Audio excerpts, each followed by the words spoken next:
Half of the school districts in Texas are failing federal standards. Classrooms are already overcrowded and out of control.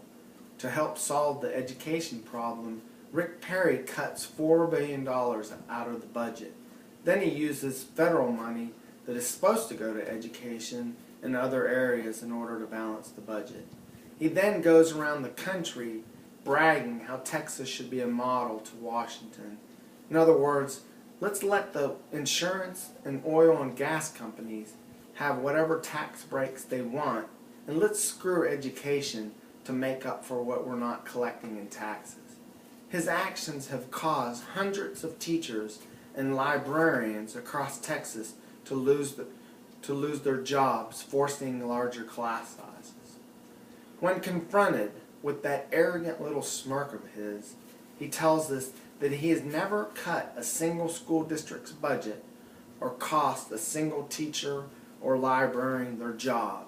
He says that the school districts just aren't getting the amount of money that they think they're entitled to. Does this sound like someone who should be leading our nation in education? But now Rick Perry has Jesus on his side and he wants to be president. I promise you, if he gets the nomination, and if it comes down to between him, Rhetoric Rick in one corner wearing red trunks, or Captain Kenya in the other corner wearing blue trunks, I never dreamed I'd ever say this, but I'll vote for Obama. I'm so disgusted with Perry. As a teacher in Texas, I have to go back to school and face my liberal co-workers with no defense for what Rick Perry did to education this summer. I've always done whatever possible to get along with them. I drive a Subaru, I compost, and I financially support 91.7 Public Radio in Dallas, which is the best radio station in Texas. But Perry's actions on education have left me embarrassed to be a Texas conservative right now.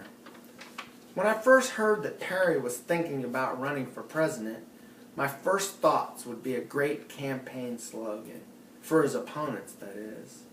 Rick Perry for president? You've got to be kidding me. Then I realized that this would be a great opportunity for Lee Greenwood to follow up on his post-9/11 smash hit, God Bless the USA. The follow-up would be entitled, God Help the USA. Rick Perry for president. God help the USA. God help the USA. To start with, Perry is an Aggie. Don't get me wrong, I love the Aggies, but God bless them. They've had unresolved issues since the late 1800s. Perry fits the country bumpkin dressed up in a suit for church Aggie mold. If he wants to go from the farm to the White House, he needs to make up his mind and pick a party.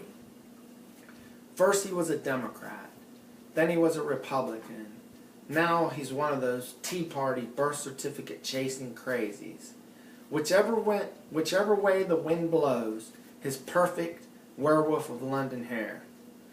Perry goes around spouting the standard Tea Party rhetoric, rights of the unborn, school vouchers, tax cuts, smaller government. When he gives a speech, he sounds like one of the hillbilly whites of West Virginia, shaking a prescription drug bottle, waiting for the Tea Party idiots to come out of the woods like it's a Boone County mating call. It's my hope that intelligent voters will not blindly fall for his Tea Party rhetoric without taking a close look at his record, especially on education. During the last governor's election, Perry had a NASCAR painted with Rick Perry for governor on it, and he walked around with a six-shooter, I guess in an attempt to go after the country vote and show everybody that he's a Texas good old boy. I can only imagine what he'll come up with in the presidential election. I could see him singing a duet with Ricky Martin, trying to attract both the gay and Hispanic vote. Upside, inside out, she's living la vida loca. She'll push and pull you down, living la vida loca. To try and get the African American vote, I wouldn't put it past him to sing a rap song. Yeah, I hit it. I'm Slick Rick on the microphone, and Texas is my cowboy home. My bags are packed and I'm headed east, gonna have me a great big White House feast. La-di-da-di, la-di-da-di, la-di-da-di, la-di-da-di. Mirror, mirror on the wall, who's the top choice of them all? You conceited cowboy. Who? Ricky, Ricky, Ricky, Ricky, Ricky, Ricky, Ricky, Ricky, Ricky, Ricky, Ricky, Ricky. That's what I'm talking about. Since I'm a teacher, I obviously think education is a pretty important issue. In Texas, Perry places insurance and oil and gas tax breaks and profits above education. I know I sound like a liberal, but you have to question his leadership abilities when it comes to education. With our country's low standing in education in the world today, you have to wonder what kind of educational leadership Perry would provide as president based on his record in Texas. He wants to blame the current $4 billion cut in education on the recession. But the truth is, he has failed to provide educational leadership for years. In fact, going as far back as 2006, which was long before the recession, his leadership was so lacking that the school districts had to file a lawsuit forcing him to declare a special session to fund education. In Texas, school funding comes primarily from personal property taxes. The end result of the special session was that in good old boy Texas fashion, Perry lowered the personal property tax, revised the business franchise tax rate, and told school districts to hold their own elections to raise their tax rates locally. How many people do you know that would be willing to raise their own property taxes, especially when we have some of the highest personal property tax rates in the country already? The end result locked the school districts into 2006 funding levels. At the same time, our state comptroller, Carol Strayhorn, warned Perry and the state lawmakers that they were writing the largest hot check in Texas history. Strayhorn told them that their plan would fall about $23 billion short over a 5-year period because the revised business tax plan would not generate enough to offset the cut in personal property taxes. Since Strayhorn had plans to run against Perry as an independent in the next election, he dismissed her criticism and signed the legislation. She was correct. 5 years later, in 2011, Texas was facing a $27 billion shortfall. The majority of the local tax elections around the state have failed, resulting in millions of dollars in budget shortfalls per district. So how does Perry deal with the budget shortfall?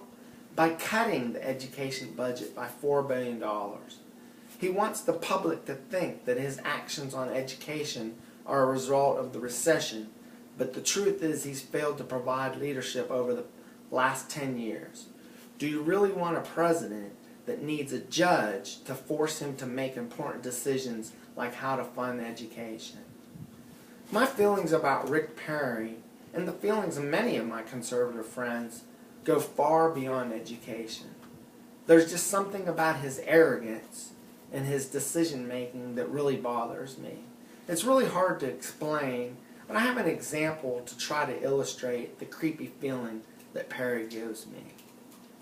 My wife has been recently feeding a stray cat that's been hanging around our house. It's a really nice cat, and it actually comes up to us now and lets us pet it.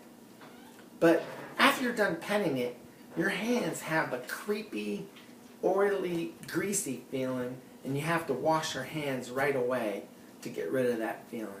It's the same kind of feeling that Perry gives me.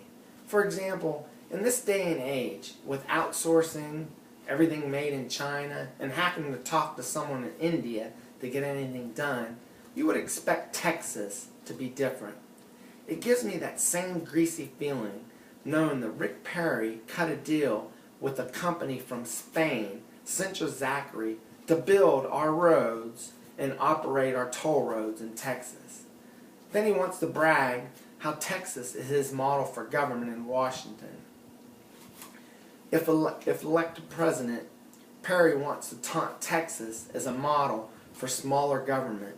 But in 2007, he issued an executive order that reeked of racism. He required all girls entering the 6th grade to be vaccinated against genital HPV STI, which is sexually transmitted. Does that sound like smaller government or fascism? As we sang earlier, truly, God help the USA if Perry is elected president. I don't have all the answers, but maybe I should start listening to my Aggie son and start taking a serious look at the libertarian pontiff himself, Pope Ron Paul.